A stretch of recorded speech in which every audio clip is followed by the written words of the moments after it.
everybody, welcome to my channel. This is Melissa with Freedom Homesteaders, and today I'm going to show you how I make my gluten-free one-to-one flour. It's just like Bob's Red Mill, but it's cheaper because I'm making it myself. I got this recipe, I've adapted it from glutenfreerecipebox.com, and it's 2 cups of white rice, 2 cups of brown rice, 2 cups of potato starch, 1 cup of sorghum flour, and on glutenfreerecipebox.com it says 4 teaspoons of xanthan gum. I only put 2 teaspoons in because I noticed that when I was making recipes with it, like pancakes and bread, it just seemed way too gummy for me, the xanthan gum. So I only put 2 teaspoons of xanthan gum in there. But everything else is the same, and let's get into doing it. All right, so I use the Azure brown rice flour, and I ordered a huge thing of 25 pounds this month because I actually wanted to make a ton of one-to-one flour, but I ran out of one of the ingredients. I think the potato starch, maybe. I'll know more when I get to the end of this video. Usually I would make 4 or 5. I would double the recipe or quadruple it, but I'm only making one because I ran out of sorghum flour for this one.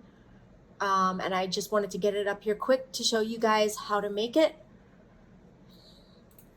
So I used the Bob's Red Mill sorghum flour, the Bob's Red Mill white rice flour, and all the other stuff I use is Bob's Red Mill as well, except for the brown rice flour. The brown rice flour is the Azure brown rice flour, and I'm actually looking into making this recipe even less expensive by I'm going to try and use the sorghum flour from Azure, and I don't think they carry the sweet white rice flour, but I'm going to look and see if I can find that somewhere else. As time goes on, this recipe will get less and less expensive. Okay, so I use these gallon jars that are here, these 2 glass jars. I usually fill them up and make my flour in them and then leave them in the jars. Those you can get on Azure. You get 4 of them for about $18. Next, I'm putting the brown rice flour in from Azure, 2 cups.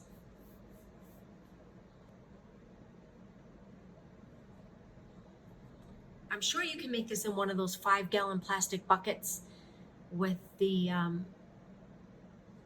tops that screw on from Azure, but I don't have one of those right now. And I like the way my flour looks sitting on my countertop. I like that it's easily accessible. I do a lot of baking.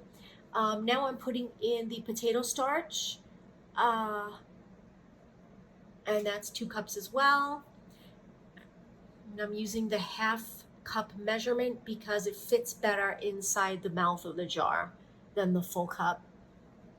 Now I'm putting the sorghum flour in.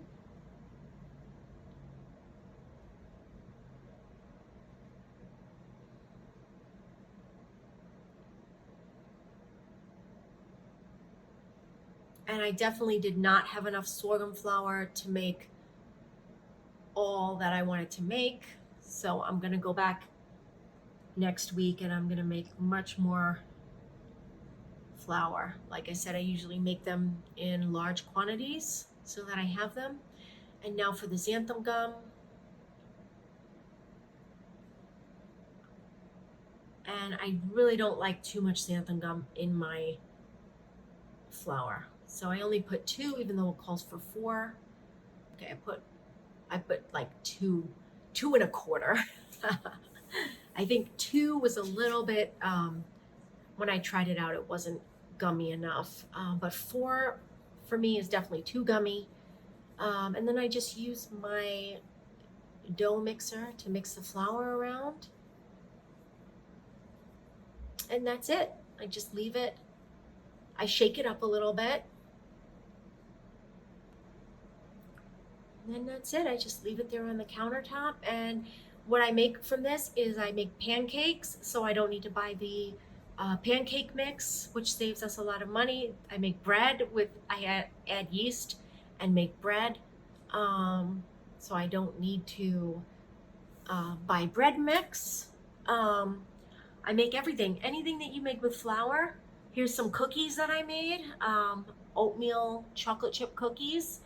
Um, you can make anything with this, really. Hope this helps you guys. Let me know if you want to see a gluten and dairy-free pumpkin pie, because the holidays are coming up fast, or any other recipes that you might want to see. Maybe my chocolate chip oatmeal cookies made with coconut sugar, delicious. Let me know in the comments. Thanks. Bye-bye.